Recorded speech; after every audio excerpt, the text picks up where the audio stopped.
तो कहते हैं श्रवण की रति अंकुर की कार्य अवस्था। जब अरे हम श्रवण करेंगे, श्रवण से भक्ति होगी, भक्ति होगी तो भक्ति से फिर आगे की ओर वृद्धि की प्राप्ति होगी, है ना। आगे क्या होगी, भक्ति की वृद्धि होगी। तो भक्ति से भक्ति होगी तो प्रेम बढ़ेगा, प्रेम उत्कृष्टता को प्राप्त होगा। तो उसको लेकर कहते हैं जब प्रेम उत्कृष्टता को प्राप्त होता है तो फिर व्यक्ति अन्य अन्य अनुष्ठान आदि क्रिया आदि अन्य अन्य कार्य करते रहता है। तो यहाँ पर कहते हैं धर्मो में चतुरंग्रिकः सुचरितः पापम विना संगतम काम क्रोध मदहदयो विगलितः कालः सुखाविष्कृतः ज्ञानानंद महोषधिः सुफलिता कैवल्यनाथे तदः मान्ये मानस पुंडरीक नगरे राजा बतंसे स्थिते। यहाँ पर कहते हैं हे मान्य, हे राजा वतन, सबसे श्रेष्ठ राजा, हे कैवल्यनाथ, है ना। हे मान्य, माननीय, पूजनीय महादेव, हे राजाओं में सबसे श्रेष्ठ है, राजा वतन से कर दिया सबसे श्रेष्ठ राजा। हे कैवल्यनाथ, कैवल्य को देने वाले, केवल स्वरूप परमात्मा, हे भोलेनाथ। जब आप मेरे हृदय रूप पहले श्लोक पूर्व श्लोक में क्या कर दिया, यदि भगवान भोलेनाथ मेरे हृदय रूप समुद्र में प्रकट हो जाए, हृदय रूप समुद्र में प्रकट हो जाए तो मेरे क्या हो जाएगी, आनंद की प्राप्ति हो जाएगी, है ना। क्या हो जाएगा, उस काल में शिव काल वृत्ति बनने लगेगी, कल्याण स्वरूप वृत्ति बनने लगेगी और नित्य आनंद स्वरूप रस की प्राप्ति होने लगेगी। तो भगवान भोलेनाथ ऐसे वो केवल को देने वाले भगवान भोलेनाथ जब उसके हृदय में प्रकट हो गए तो प्रकट होते ही क्या हो जाएगा, उसका अंतःकरण शुद्ध हो गया, है ना। उसका अंतःकरण क्या हो गया, शुद्ध हो गया। शुद्ध होते ही फिर वो नित्य हमेशा धार्मिक अनुष्ठान आदि करने लगता है।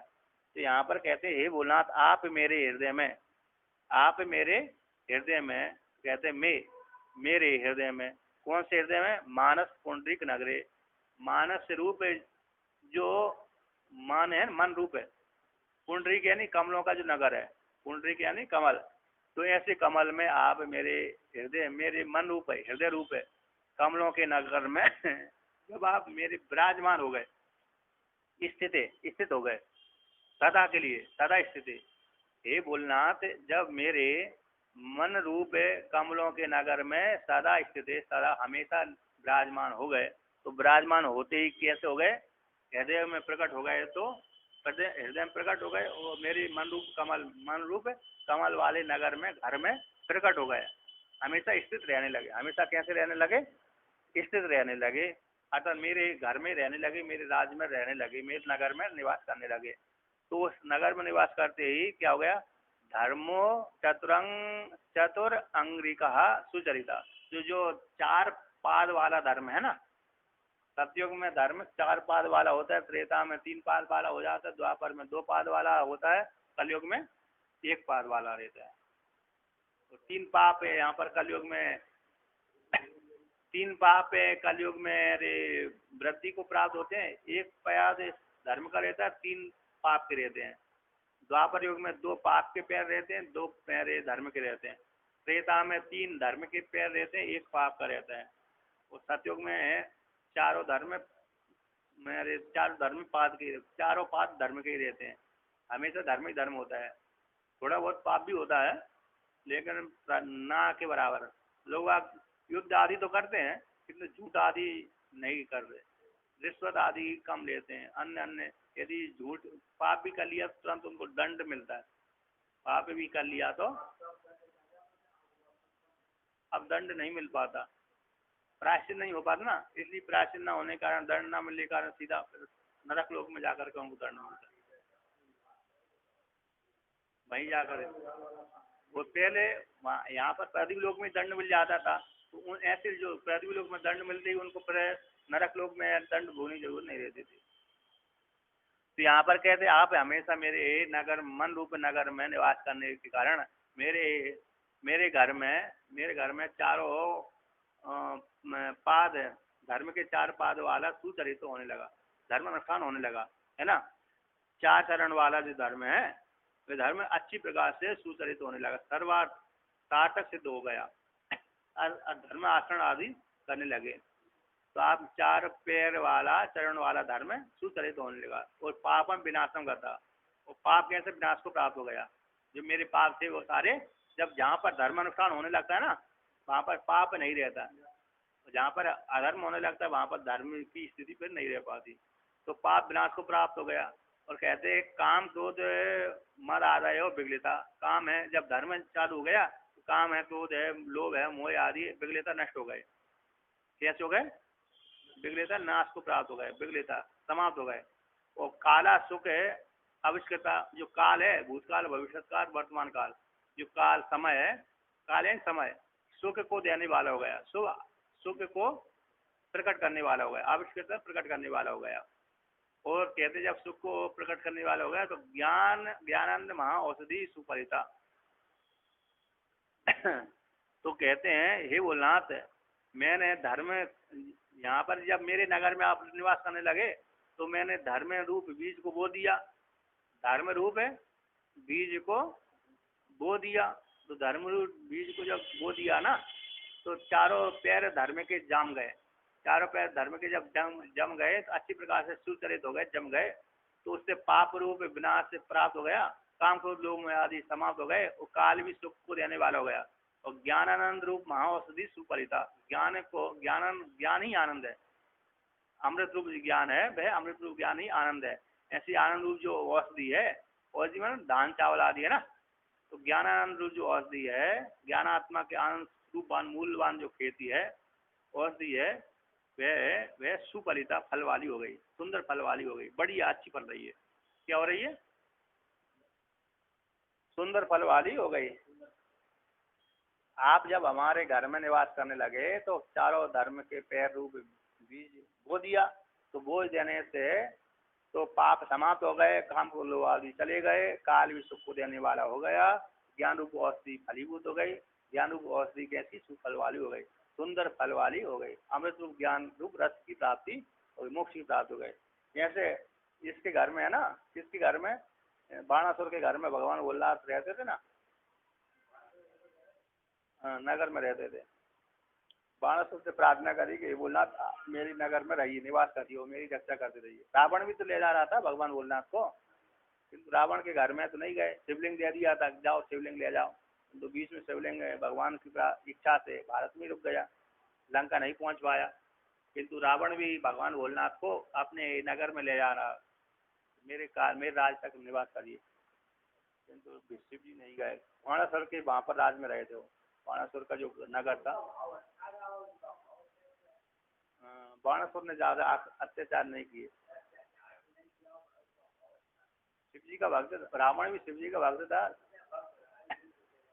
बाणासुर भी शिव जी का भक्त था, लेकिन अरे उसने ज्यादा अत्याचार नहीं किए, बाणासुर ने ज्यादा परेशान नहीं किया, थोड़ा बहुत शुरू में परेशान किया था एक बार, तो शुरू में एक बार परेशान किया तो भगवान शिव जी ने दंड दे दिया उसको, उसने जो 3 पुर बनाए थे 3 पुरों को भस्मीभूत कर दिया भगवान भोलेनाथ ने।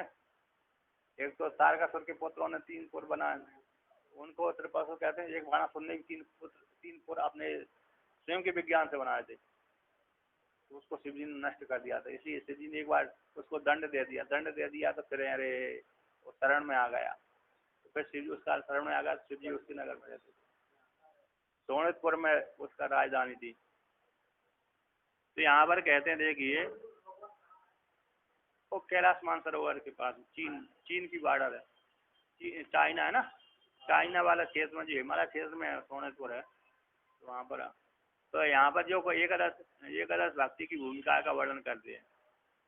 प्रथमा महती सेवा, पहले जो भक्ति की एकादश भूमिका होती है, तो भगवान सबसे भूमिका बढ़ती जाती है। तो पहली भूमिका है जब भक्ति जागृत हो जाएगी, व्यक्ति भक्ति जागृत होगी तो ये लक्षण घटेंगे। तो प्रथमा महती सेवा, पहले तो सबसे पहले महापुरुषों की सेवा करना है ना, तो प्रथम मतलब संतन का संग, तो पहली हो गई महान महापुरुषों की सेवा। इसके पश्चात महात्माओं की सेवा दर्शन हो गया, दूसरे नंबर की भक्ति, फिर तब सेवा दर्शन हो गया, दर्शन करने थोड़ा और मन थोड़ा ऊंचा उठने लगता है, मतलब वृद्धि प्राप्त होता है। तो तद है दया पात्रता, जब भक्ति उसके में संतों की सेवा करने से उसके मन में क्या हो जाता है, दया पात्रता आ जाती है, जीवों के ऊपर दया करने की है, जीवों के ऊपर दया करने की इच्छा होने लगती है। अतः किसी को नहीं, पहले तो व्यक्ति हर कोई मारने लगता था, हर व्यक्ति क्या करने लगता था, मार देता था हर जानवर को, जीव जंतुओं को। अब जब महापुरुषों की सेवा में चला गया, शरण में चला गया, तो उनके प्रभाव से अब जीवों के ऊपर दया करने लगा। क्या करने लगा, दया करने लगा। जैसे चिड़ियाओं को नहीं मानना, कुत्तों को नहीं मानना, अन्य अन्य को नहीं मानना, पाप लगेगा ऐसा सोचने लगता। हाँ, पाप तो लगता ही है, मानने से पाप लगता है। अब वो दया करने लगा, पहले नहीं गिनता था कि पाप लगेगा नहीं लगेगा, अब बाद में उसको लगने लगा हाँ पाप लगता है, तो पाप लगते के कारण फिर दया करने लगा, जीवों को नहीं मानता था। इसके पश्चात फिर है श्रद्धा आदत तेसाम धर्मेशु, उन महापुरुषों के संग से उन धर्मों में उसकी श्रद्धा होने लगी। क्या होने लगी, धर्मानुष्ठान करने में श्रद्धा बढ़ गई। इसके पश्चात फिर श्रद्धा जब बढ़ गई तो धर्म अनुष्ठान करने में फिर बाद में हरि गुण की श्रुति, भगवान विष्णु की, शिव जी के गुणों को श्रवण करने की इच्छा जागृत होने लगी। इसके पश्चात और आगे भक्ति बढ़ी तो फिर ततो रति अंकुर उत्पत्ति, रति प्रेम वाली अंकुर की उत्पत्ति हो गई ज्यादा, और जैसे मीरा की होने लगी थी ना, तो मीरा की जैसी भक्ति जागृत होने लगी। इसके पश्चात फिर उससे और बढ़ी तो स्वरूप अभिगति सदा, भगवान भोलेनाथ के, शिव जी के स्वरूप को जानने की इच्छा होने लगी। उससे और आगे जाते भक्ति बढ़ी तो प्रेम वृद्धि परमानंद है, परमानंद जो परमात्मा ना, तो परमानंद परमात्मा में प्रेम होने लगा और ऊपर उठने लगा, व्यापकता होने लगी।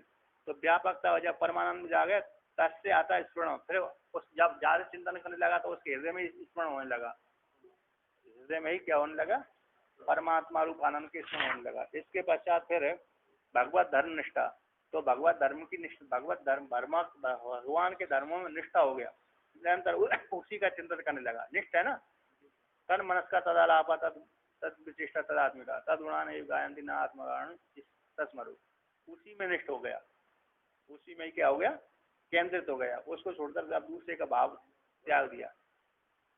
इसके पश्चात फिर है बाद में स्वस्मिन तदगुण सालिता, उसमें परमात्मा गुण उसमें प्रकट होने लगे। स्वस्मिन स्व में अपने आत्मा में परमात्मा के सारे गुण प्रकट होने लगे, उसमें इतनी योग्यता आ जाती है कि लोगों के ऊपर कल्याण करने वाले। तो तदगुण सालिता, उसमें सारे परमात्मा गुण आविर्भूत होने लगे, दया आदि है ना।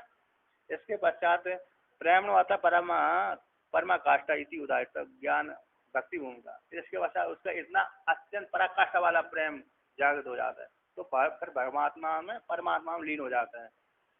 प्रेम आता परमा काष्ठा जो प्रेम है उद्धृत हो जाता है। तो परम काष्ठा वाले जो प्रेम जागृत होती है वो मोक्ष की प्राप्ति हो जाती है, प्रागल्भ भक्ति है ना। इस प्रकार से तो एक ज्ञान भक्ति की एकादश भूमिका है, ऐसी वर्णन किया है, जिसके माध्यम से जीव मोक्ष की प्राप्ति कर लेता है।